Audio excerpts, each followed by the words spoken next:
Hi writers and readers, I'm Christy Stratus and this is NaNoWriMo Day 8. And I have to apologize because I have apparently been mispronouncing NaNoWriMo. I was saying NaNoWriMo.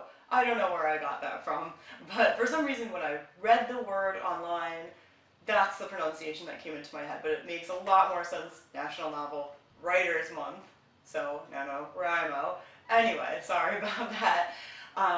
Today I'm going to tell you how to find interesting resources that will really help your research that you may not have considered before, just because they're not standard resources that say, I don't know, sort of like a simple this period to that period, and dress in this period and jewelry in that period, if you're doing like historical research and things like that.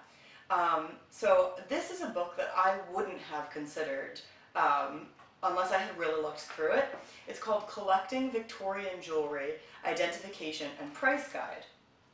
And I had originally thought, oh, price guide, I don't need something like that. I don't need to know how much something sells for right now. But that isn't all this thing has to offer.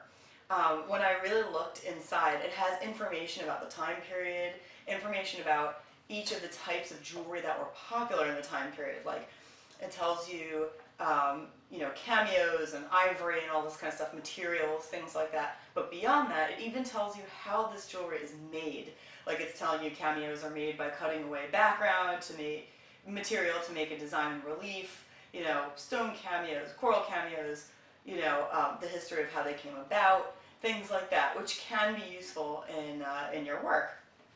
Beyond that, when you look at these pictures, first of all, of course, you're getting an idea of like what the jewelry looked like, because this is the real stuff. It's not drawn or anything, it's real. But beyond that, it's also telling you specifically all the materials in each type of jewelry, each piece. Like, you might find some really interesting things, like there's one in the middle here that says mammoth tooth material. Apparently they used to make jewelry out of mammoth tooth. So that's something I never ever would have thought of. It's the one like in the middle.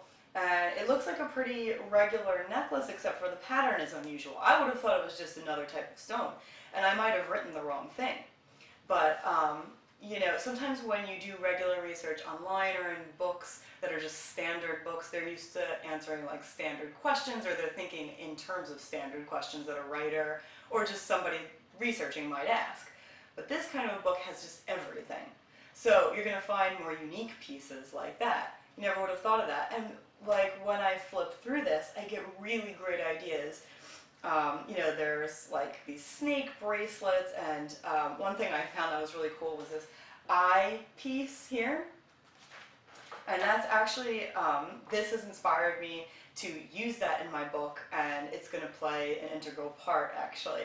So you just never know the ideas you could get from these things.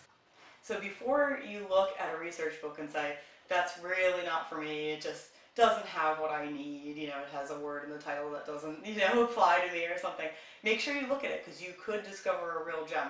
This is a real gem for me. So that's my advice for today. I hope you guys are doing well in NaNoWriMo. I did it right this time. And if you're a reader, I hope you're enjoying reading all the tweets about NaNoWriMo. I'm really enjoying being on Twitter and supporting fellow writers, and they're supporting me, and like just meeting all these new people is really a great experience. So I hope you're taking advantage of that. If not, just go to Twitter, put in the hashtag NaNoWriMo, and you will get loads of people talking about it that you can interact with, and they always want to talk to you. So great opportunity to network. So I'll see you tomorrow. Bye.